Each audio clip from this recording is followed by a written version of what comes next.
Excelente, Fileve. Muito obrigado por sua fala. Então, queria avisar a todos e a todas que podem fazer as perguntas pelo chat aqui do YouTube, tá? A gente já tem algumas perguntas. Vamos fazer por bloco, então. Eu vou ler as perguntas.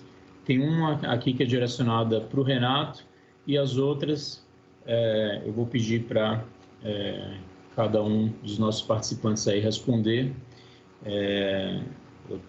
Pensando aqui, vamos ver quanto tempo a gente tem.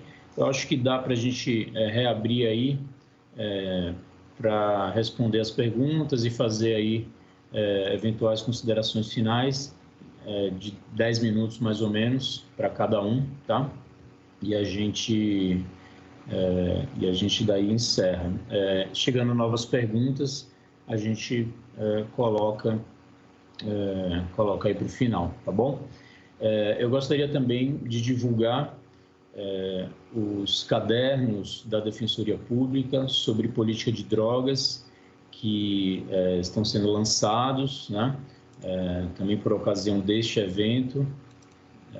Os cadernos foram organizados aí pelas mesmas pessoas que organizaram esse evento, especificamente o Núcleo de Cidadania e Direitos Humanos da Defensoria, o Núcleo de Situação Carcerária e a doutora Débora Medeiros, médica psiquiátrica do Leipzig, da Unicamp. Eu vou mandar aqui pelo YouTube o link, tá? Dessa publicação e fiquem à vontade aí para fazer considerações também sobre essa publicação, né, que a gente está lançando nesse evento. Eu vou passar então aqui para as perguntas. O Ricardo Veneziani, ele pergunta o seguinte: tendo uma pessoa procurado a cannabis por vias ilegais para conta de um tratamento por conta própria, qual seria o caminho para regulamentar a sua situação? Então, essa é a primeira pergunta. O Marcos Antônio Barbieri Gonçalves, ele pergunta: como vocês avaliam as possibilidades atuais de que o autocultivo seja regulamentado durante este governo?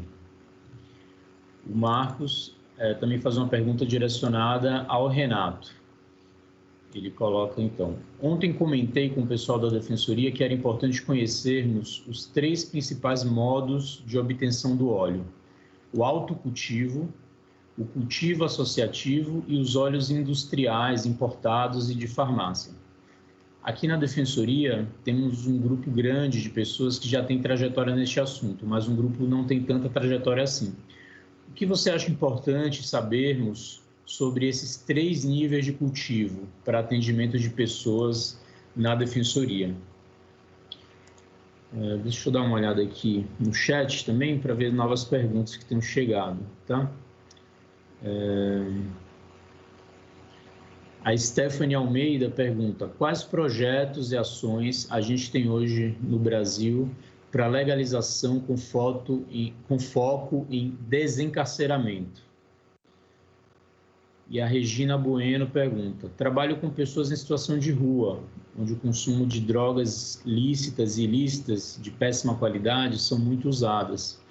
Como vocês sugeririam trabalhar com essa população com o atual desmonte? Bom, eu acho que são essas por enquanto, e se chegarem mais, a gente vai fazendo, tá bom? Então, vou passar a palavra para o Emílio. Então, Emílio, se você puder responder essas questões e fazer aí também breves considerações finais. Sobre a pergunta, acho que é do Renato, né, sobre o caminho para regulamentar a busca por um tratamento que se iniciou de maneira ilícita, né? Eu acho que o primeiro passo é buscar o respaldo médico, né? A partir do momento que nós estamos falando realmente de um tratamento de saúde, né? A participação do médico se impõe. Então, buscar no médico, né? Na conversa com o médico, no consultório do médico, o reconhecimento do uso da cannabis enquanto ferramenta terapêutica para o seu caso clínico, né? Então, não adianta você falar, né? Muitas vezes a pessoa fala para mim, mas eu faço uso medicinal, né, da cannabis, mas esse uso medicinal ele tem que ter um respaldo formal do acompanhamento médico, né? Podemos discutir, né, por que isso ocorre e tudo mais, mas é assim que tem funcionado. Então, começou a usar a cannabis por algum motivo e percebeu que, né, uma dor nas costas sumiu, né, ou a gota no joelho diminuiu, né, algumas coisas que acontecem mesmo, eu vejo, né, várias experiências empíricas, né, do paciente acontecendo, o próximo passo é ir no médico e falar, doutor, seguinte, saí com os meus amigos, fui à praia, fumei um baseado e o incômodo da gota passou, né? Voltei a sentir meu joelho, né? Isso é muito comum. Então, fazer essa busca, né, de estar amparado documentalmente, não é só ir lá e conversar com o médico, é pegar um relatório médico, né, uma receita médica, né, para poder legitimar isso.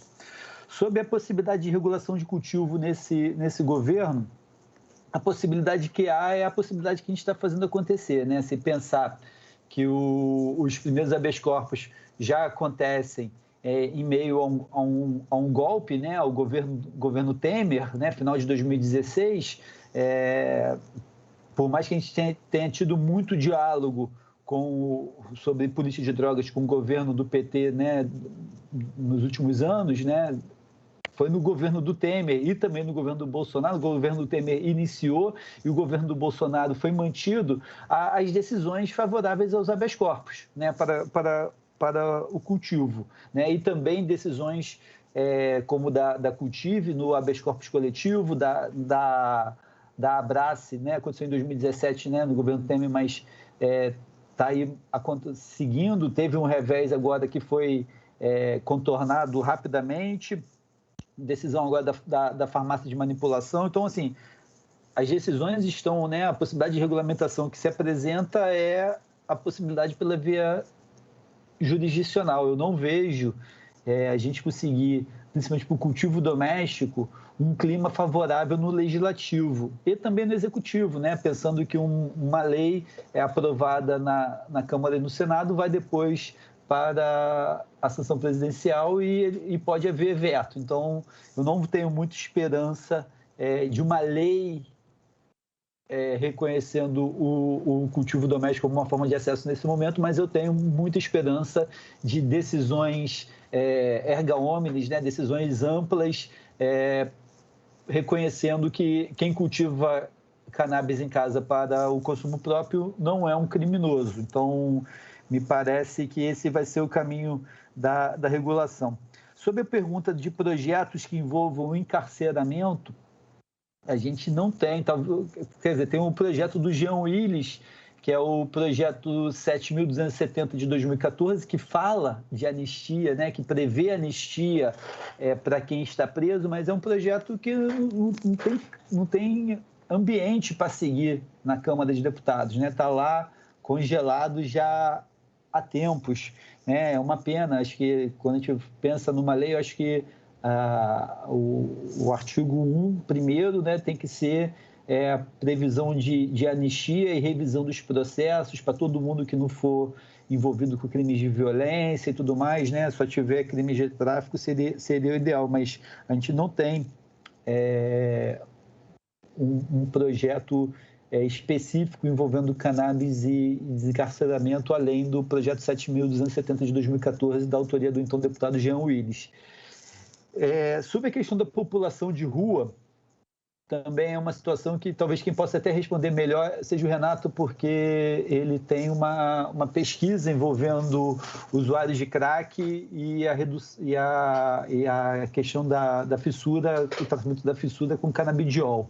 Então, acho que o Renato Fileve vai poder falar um pouco disso, mas seria muito bom, né, a gente conseguir trazer esse elemento da preocupação com a população de rua para esse debate da regulamentação, porque não adianta, né, mesma coisa da guerra às drogas, não adianta a gente regulamentar, né, a cannabis como um remédio, botar um medicamento, botar ele na prateleira da farmácia, e você sai da farmácia para a calçada, né, a gente não está dando dignidade às pessoas que estão em situação de rua, né? Estamos garantindo a mínima da mínima dignidade para as pessoas que estão em situação de rua, e seria muito bom a gente conseguir operar com isso, até porque essas pessoas em situação de rua usam drogas, né? Muitas delas usam drogas, e seria bom que elas não usassem drogas que só pioraria a situação delas, né? Se a gente, dentro de uma perspectiva de redução de danos, conseguir trabalhar isso, né, de uma forma de que essas substâncias tenham alguma origem minimamente adequada, ajuda bastante. Para finalizar, tem uma questão que eu acho importante a gente ter no horizonte, que é o que aconteceu, né? Eu acho que vale a pena também, quando a gente fala de rumos, a gente acompanhar a experiência internacional, né? A gente tem muitas experiências acontecendo no mundo, né? A gente pensa Uruguai, Canadá, Colômbia, vários estados norte-americanos regulamentando. Me chama muita atenção o que aconteceu em Nova York, né? Nova York, o estado já tinha opinião pública favorável à legalização do uso recreativo da maconha há alguns anos, pelo menos 4 anos, a opinião pública já era favorável, né? Vendo o que aconteceu no Colorado, Washington, Oregon, Califórnia, vários estados, né, vinham avançando nesse sentido, e Nova York já tinha opinião favorável pela legalização da maconha para fins sociais adultos. Só que o movimento social de Nova York, muito ligado à questão racial, travava a pauta da legalização, porque a legalização proposta até então era uma legalização meramente financeira, uma legalização voltada tão somente para o mercado. E eles falavam, não, a gente não vai fazer uma legalização que perpetue a estrutura racista, né? E então eles travaram, e agora, no início de 2021, há um mês atrás, Nova York legaliza com uma clara função social, né, de desconstrução do racismo, de dar oportunidades, de equidade, né, políticas de equidade. E isso acho que serve como um aprendizado para o Brasil. O Brasil tem poucos paradigmas no mundo, né, que possam ser trazidos para cá, né? O que a gente tem que possa, vamos dizer assim, mais perto da realidade brasileira em termos de violência, desigualdade, corrupção e tudo mais, é México e Colômbia, né? E o México também está legalizando. Então, assim, a gente observar esse posicionamento, né? Eu acho que o que me chama a atenção em Nova York é o posicionamento do movimento social de travar a pauta enquanto não tivesse um projeto adequado à realidade, né? Então, eu vejo essa experiência de Nova York e o que acontece no Brasil hoje, né? Quando a gente tem muita gente na trincheira da busca da legalização da cannabis, principalmente como ferramenta terapêutica, mas dentro dessa trincheira a gente tem perspectivas opostas, né? Como, por exemplo, uma empresa que comemorou, que celebrou quando a autorização da Abrace foi cassada, a autorização de cultivo da Abrace foi cassada, uma empresa celebrou essa decisão porque via como ampliação de mercado, né? Então, a gente está em meio hoje a uma disputa, né? Quando a gente fala do mercado, não estou falando do mercado tão somente, né, com a hegemonia da visão mercantilista, mas o mercado como, né, como as coisas se organizam, né? Por exemplo, a Cidinha ela participa do mercado, né? A Cultive participa do mercado de cannabis numa perspectiva não financeira, porque o óleo ali é um óleo doado, um óleo feito de maneira artesanal, né? E o que existe ali é uma rede de trocas, né? O paciente recebe o óleo e esse paciente compõe o quadro associativo, enquanto isso tem um outro modelo, né? Que aí é o modelo realmente mercantilista, né? Que é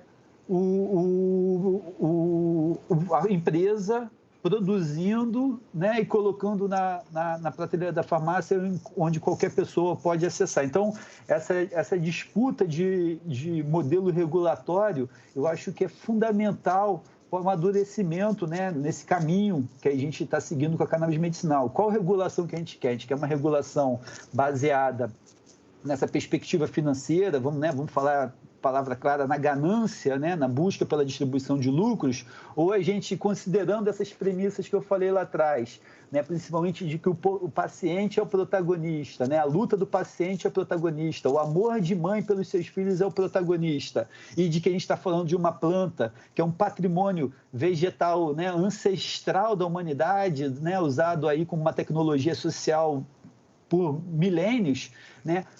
Como que vai se dar, né, essa relação? Vai ser uma relação meramente financeira, onde as empresas vão produzir seus produtos, botar na prateleira, vender e distribuir os resultados entre seus sócios, cotistas e acionistas? Ou isso vai ser realmente apropriado por esse movimento que traz essa demanda para o Brasil e capitaneado com essa perspectiva, né, de uma função social, de servir para o desencarceramento, para servir que não sejam excluídos as pessoas que hoje já lidam nesse mercado clandestino, né? Tem pessoas hoje que vendem maconha, e aí a mãe legaliza a maconha, essas pessoas estão fora? Não podem mais vender? Como que fica essa situação, né? Pode maconha na prateleira, mas não pode maconha na biqueira, né? A gente vai ter alguns paradoxos aí que a gente vai ter que enfrentar nesse rumo pela legalização, né? Então, a gente não tem grandes paradigmas internacionais. Nova York me chama atenção, Colômbia me chama atenção, México me chama atenção. E a gente precisa, nesse caminho da regulamentação, a gente precisa buscar sempre a perspectiva com a realidade brasileira. A gente não pode achar que aqui é a Califórnia, que aqui é o Colorado, que aqui é o mundo maravilhoso dos brancos engravatados, né? A gente precisa ter uma perspectiva realmente brasileira, e aí é ouvir as pessoas, ouvir as demandas, compreender historicamente como que se deu isso, porque está tendo uma disputa de narrativa onde agora já parece que as empresas trouxeram essa luta para o Brasil, trouxeram esse produto para o Brasil. Não foram as empresas que trouxeram esse produto para o Brasil, né? A Cidinha sabe a dificuldade que ela passou lá em 2013, 2014, para conseguir o remédio que é da esperança para a Clarion naquele momento, e hoje é uma realidade para a Clarion, né? Já é algo consistente. Então, eu acho que a gente precisa observar bem esse campo e construir uma regulamentação coerente com essa realidade. Obrigado, Emílio. Pessoal, tem outras perguntas chegando aqui. A gente vai encerrar, tá? As perguntas aí que serão passadas para os nossos expositores, sem prejuízo aí de, após o evento, né, em eventuais contatos, outras dúvidas serem respondidas. Eu vou fazer essas perguntas, tá? Aí para as considerações do Renato e da Cidinha em seguida, e o Emílio depois também pode tomar a palavra para responder alguma dessas perguntas, tá bom? Então, tem uma pessoa que está identificada como Moby Dick, não é o ideal, né? Não tem o nome dela, mas vamos lá. Inclusive, eu pulei a questão dela, eu não tinha visto anteriormente, tá? Mas ela pergunta o seguinte: por que a Brás foi retirada da federação pelo seu dono Cassiano? Tem a pergunta da Andréia Dias: qual o primeiro passo para quem tem interesse a esse tratamento? Acho que o Emílio já abordou aí bastante, né? Mas o Ricardo Veneziani, que também perguntou nesse sentido, ele continua a pergunta dele. Após a pessoa conseguir uma receita médica, o que ela deve fazer? Principalmente no caso de não ter dinheiro para comprar o de R$ 2.500. O Anderson Matos pergunta: como pode se dar um processo brasileiro de regulamentação que produzisse justiça social? E o Igor Thierry pergunta: como vocês avaliam as políticas de abstinência com foco de tratamento perante os avanços da legalização para uso da cannabis? Bom, então são essas as perguntas. Eu vou enviar o link de novo da publicação, tá, que pediram novamente, dos cadernos da Defensoria Pública sobre política de drogas. E já passo a palavra para a Cidinha Carvalho, então, responder aí as perguntas que ela achar que consegue responder e fazer suas considerações finais. Obrigado, Cidinha. Obrigada a vocês e a todos que estão acompanhando e fazendo esses questionamentos. Bom, quanto à pergunta do Dick, eu acho que até o Emílio seria melhor para responder, porque, pelo que eu entendo da Abrácia, ela não foi retirada. Eu entendo que a Abrácia se retirou, né? Assim, não acompanho tão de perto a Abrácia, até mesmo pelo meu foco maior na Cultive, que realmente está demandando muita procura, muitas tarefas, até mesmo para a gente poder cumprir o que realmente foi proposto. Né? Mas eu entendo que a Abrácia, e assim, ao meu ver, a Abrácia ela também está tomando um corpo mais até mesmo voltado à indústria, então a gente não sabe como é que vai ser o caminho da Abrácia. Eu digo isso assim, eu vendo de fora, não tenho nada assim acompanhado de perto o caso da Abrácia, mas uma coisa que eu posso dizer é que a Abrácia não foi retirada em nenhum momento. Bom, o primeiro passo para o tratamento como o Emílio falou, realmente nas perguntas anteriores, o primeiro passo seria a prescrição. Acho que até mesmo não que você usando, vamos supor que você precise e você vai já logo cultivar, não, primeiro acho que você tem que entender realmente o que você está precisando.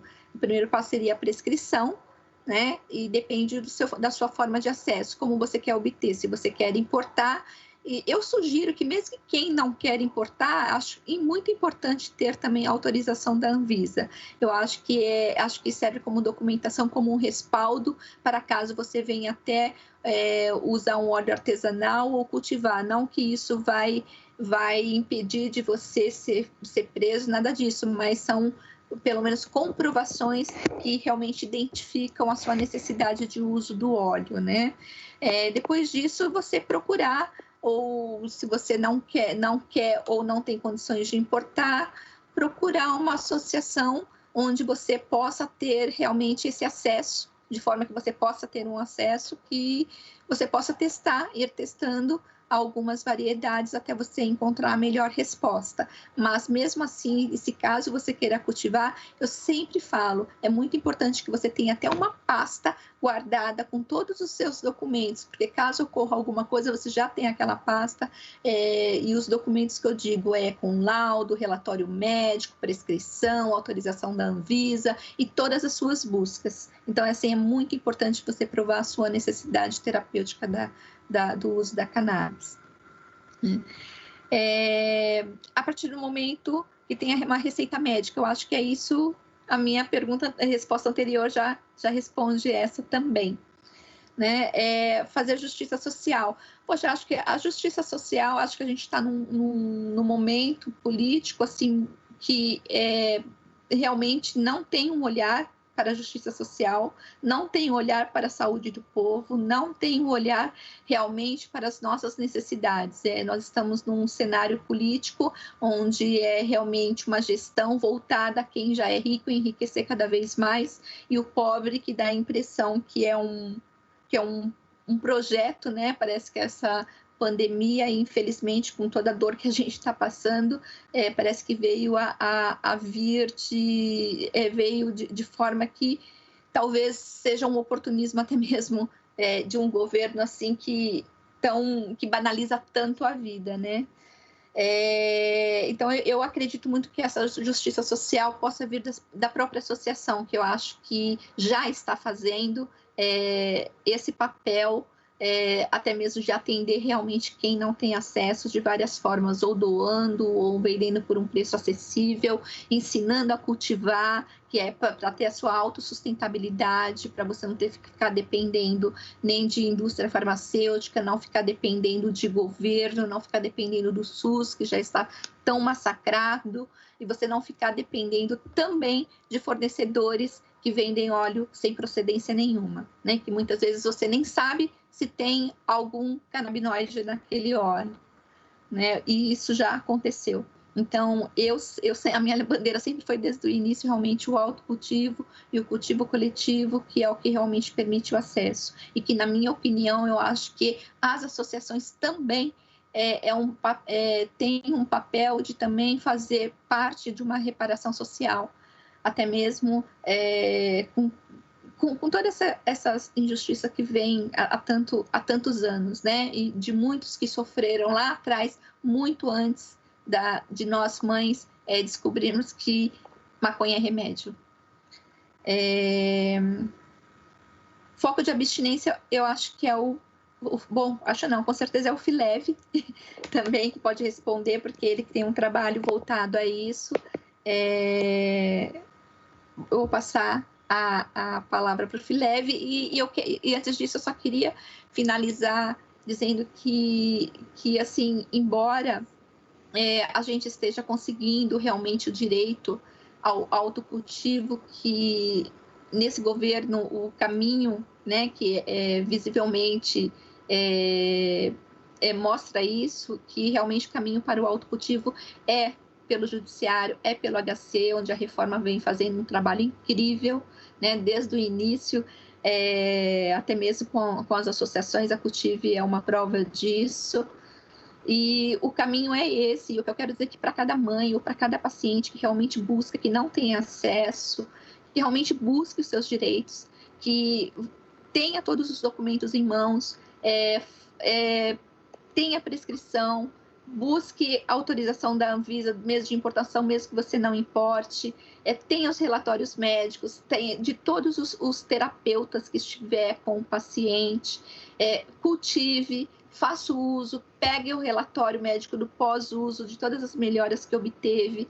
Se você não tem como pagar um advogado, tem a reforma que faz um trabalho incrível, tem a Defensoria Pública, que já ganhou várias causas também do autocultivo, que está fazendo um trabalho incrível com essa causa. Então, assim, vá atrás do seu direito. Se você precisar de alguma instrução, se precisar de alguma associação, busque uma associação, a associação pode te auxiliar nisso. Então, assim, não tenha medo, vai atrás. E obrigada por essa oportunidade, Rafael. Eu acho que é muito importante esse debate, que a gente se estenda cada vez mais e se aprofunde, e a gente busque realmente uma regulamentação que possa atender a todos. Obrigada. Eu que agradeço, Cidinha. Vai lá, Renato, com você agora. Bom, vamos lá. Queria mandar um abraço para o grande Marcos Gonçalves, defensor lá da região de Campinas, grande amigo. Ele pergunta sobre os 3 principais modos, né, de obtenção do óleo, né, do extrato. E aí ele elenca o autocultivo, o cultivo associativo e os óleos industriais importados. Eu acho que a diferença entre autocultivo e cultivo associativo é que o autocultivo, né, a pessoa ela acaba desenvolvendo o processo de maneira autônoma e isolada, né, sem ter uma rede, né, que possa minimamente dar um suporte, informar, trocar ideias e informações e até ajuda, né, nesse cultivo. E o cultivo associativo, ele, de certa forma, ele visa suprimir alguns dos riscos que o autocultivo apresenta, né? No caso, por exemplo, de uma infecção, né, do seu cultivo. A gente está falando de um ser vivo biológico e ele pode, devido a adversidades do seu ambiente ali, não ter um sucesso pleno, né, não garantir o tratamento de maneira integral. e aí o cultivo associativo ele pode resguardar, né, respaldar esse tipo de prática, inclusive buscando obter variedades de cannabis com perfis de canabinoides variados e que possam se adequar àquela dimensão personalizada do tratamento, né? Então, se a associação ela pode oferecer um menu de opções com proporções diferentes de canabinoides, né? Concentrações diferentes de canabinoides nesses óleos, né? Nesses extratos, e isso acabar, de certa forma, dando uma maior versatilidade, né? Uma amplitude ali do tratamento para que você possa atingir cada vez mais pessoas, né?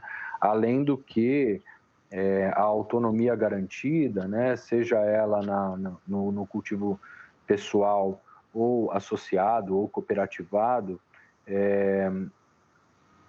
a gente consegue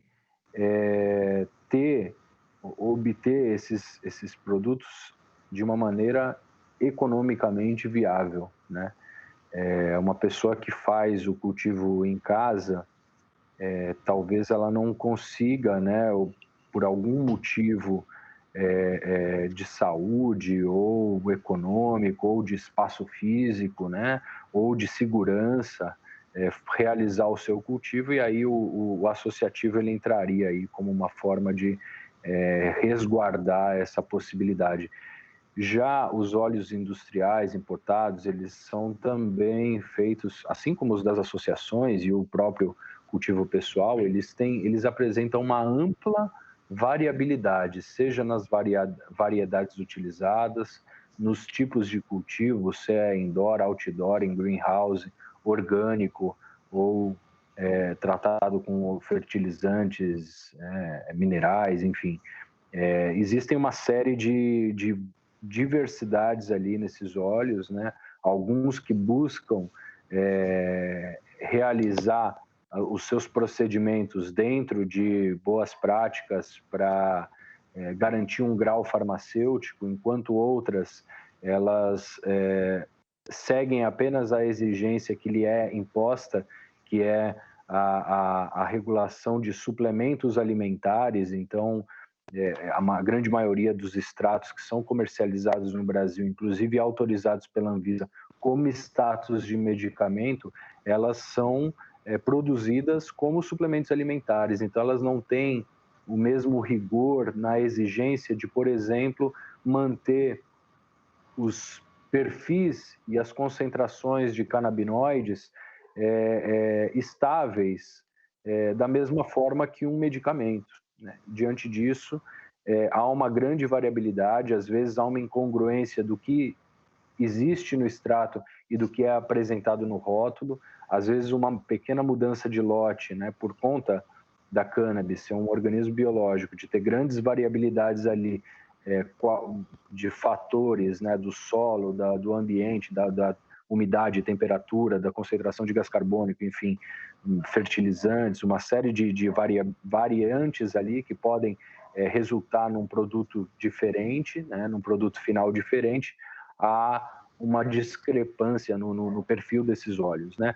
E aí, para você fazer um uso terapêutico deles, você tem que minimamente conhecer a reação do que aquele óleo vai proporcionar no seu organismo, visto que há um caráter personalizado disso, né? Então, a gente está falando de uma dimensão complexa que é a planta e as suas variabilidades ali, as suas potencialidades e riscos e concentrações de canabinoides e outras moléculas. A gente está falando de um indivíduo que tem, dentro das suas idiosincrasias, do seu perfil, da sua personalidade, um sistema endocannabinoide que também é personalizado, é único, é exclusivo, é singular, e a gente tem também essa dimensão social que também é complexa, que aflora ou inibe alguns fatores de proteção ou vulnerabilidade, dependendo do indivíduo que está fazendo uso desse extrato, desse óleo. Então, diante disso, né, a gente tem um trabalho que está sendo realizado em parceria com o PROAD, o Programa de Orientação e Atendimento a Dependentes, com a Cultive, com algumas iniciativas, né, Coletivo Birico, Coletivo Tem Sentimento, no centro da cidade, que se chama Teto, Trampo e Tratamento, né? Teto, Trampo e Tratamento, que é liderado pelo Flávio Falcone, que é um médico psiquiatra, e ele está acompanhando pessoas em programas de reabilitação biopsicossocial, que vão buscar possibilidades de reinserção, não apenas de um tratamento farmacológico ou psicológico, mas que contemple determinantes sociais em saúde, como, por exemplo, habitação e geração de renda. Então, a ideia é ofertar uma abordagem multidisciplinar, ampla, que não fique apenas na dimensão psiquiátrica, farmacológica, né? E aí, eu acho que eu já respondo a questão da política de abstinência. Eu acho que o tratamento de uma instância complexa, de um fenômeno complexo, como é a interação de três entes complexos, né? O indivíduo, a droga e o contexto no qual ele está inserido, é possível que existam mais de uma abordagem de tratamento, e a abstinência é apenas uma delas, né? Então, a redução de danos, que vai ser bastante comentada aqui na parte da tarde, né, pelos companheiros Luana, pelo companheiro Bruno, vão dar conta, né, desse debate, eu acredito.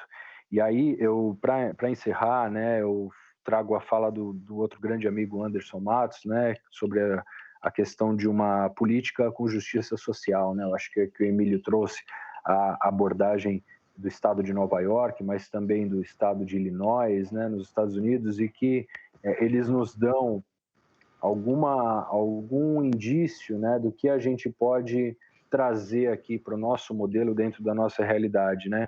Um professor da Columbia University em Nova York, Carl Hart, ele já esteve no Brasil algumas vezes, né? Ele fala do mito do negro louco de droga, né? Então, o exagero que alguns de nós, neurocientistas, pesquisadores, médicos da área biomédica, fazemos em torno do que proporciona o efeito das drogas no nosso organismo, ele está causando a morte prematura, violenta, de pessoas negras nos Estados Unidos. Então, o George Floyd é um exemplo, né? A polícia, ao perceber que o Floyd ou qualquer outra pessoa negra esteja sob efeito de substâncias ou se encontra substância com a pessoa, é uma chancela para que ela possa ser morta, né? Então, a política que lá atrás, né, como eu comentei no começo da minha fala, era chancelada pelo discurso médico, né, da proibição da maconha por conta da possibilidade de causar vício, hoje, qualquer uso de droga, ele está associado à morte prematura da população negra, e não apenas nos Estados Unidos, né? A gente tem aqui no Brasil casos recorrentes e sistemáticos de crianças que seguramente nunca tiveram envolvimento nem com uso, nem com venda de alguma substância ilícita, e sendo mortas pela polícia, né? Então, eu acho que com isso, né, eu encerro falando que nesse projeto, a nossa perspectiva de uma pessoa que não consegue, né, no Teto, Trampo e Tratamento, uma pessoa que não consegue, não tem nem moradia, às vezes, né? Então, como que ela vai fazer um cultivo doméstico, um cultivo pessoal, né? A gente está buscando viabilizar a inserção das pessoas que participarem desse projeto na Associação Cultive.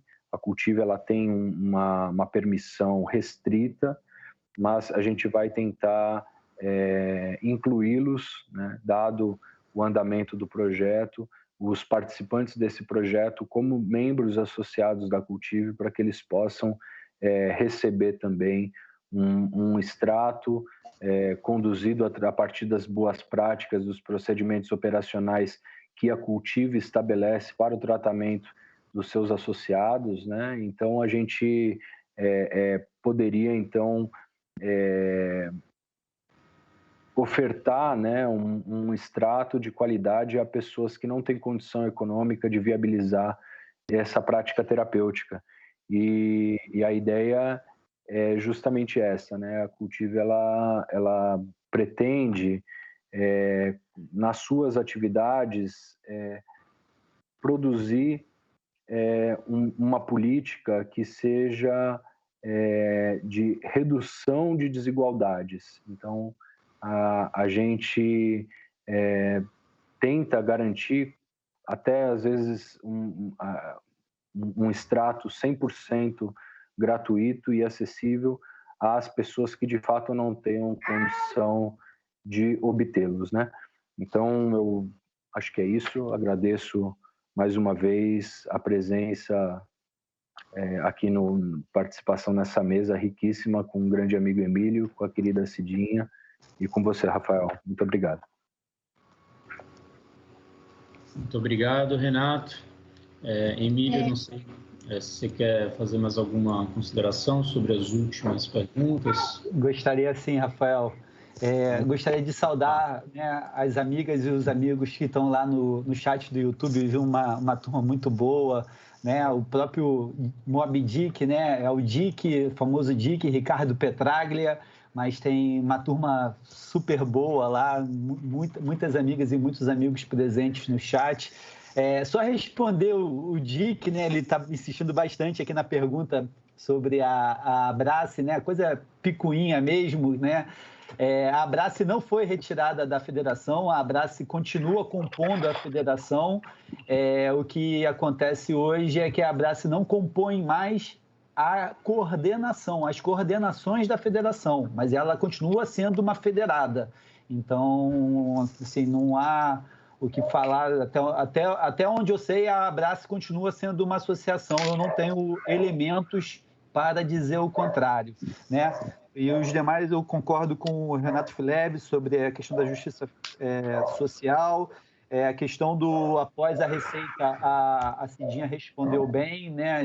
Depois da receita tem que ver como ter o acesso, tem várias formas de acesso, custeio pelo poder público, cultivo, associativismo, né? Tem várias formas. E é isso. Agradeço demais o convite por estar aqui, fazer aqui só propaganda da mesa seguinte, né? A professora Luciana Boatê trazendo informações quentíssimas sobre o RM 659 lá no Supremo, né? Ela fez um questionamento a um dos ministros, ela vai poder contar melhor. Eu acho que essa mesa vai ser muito interessante. Um abraço a todas e todos. Muito obrigado, Rafael. Muito obrigado, Emílio. Eu que agradeço.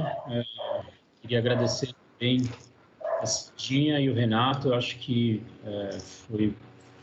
foram muito boas as intervenções de vocês, especialmente para nos dar...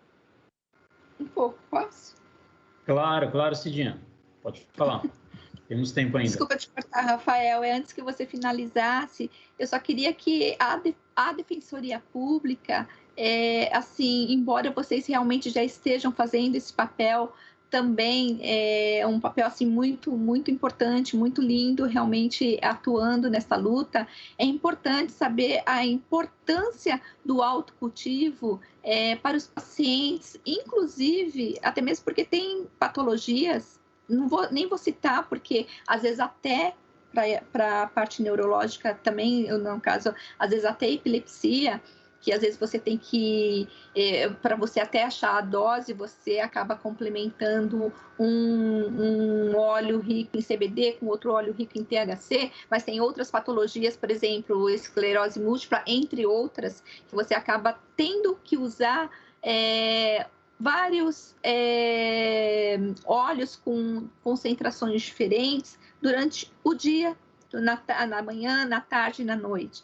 E o que inviabilizaria se você tivesse que comprar na farmácia, se você tivesse que importar, e o autocultivo ele te permite isso a um custo muito baixo. Então, assim, para vocês entenderem, é assim, há necessidade realmente de quem realmente busca, de quem procura o autocultivo.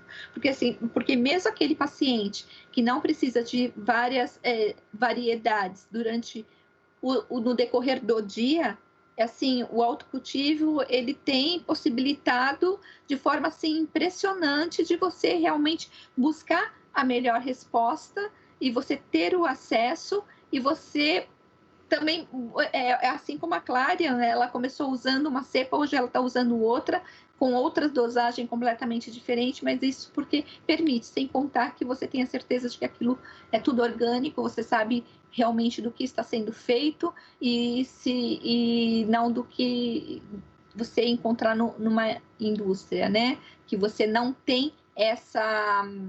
Você até pode ter a possibilidade, né, de te mostrar um catálogo de vários, mas é quase que inacessível financeiramente.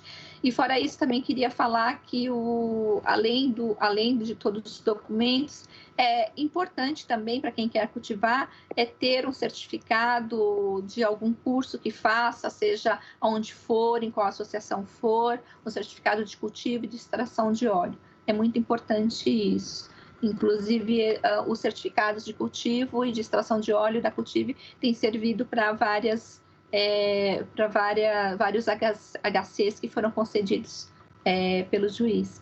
E eu quero agradecer essa oportunidade de estar aqui com vocês, estar falando sobre isso. Muito obrigada. Muito obrigado, Cidinha.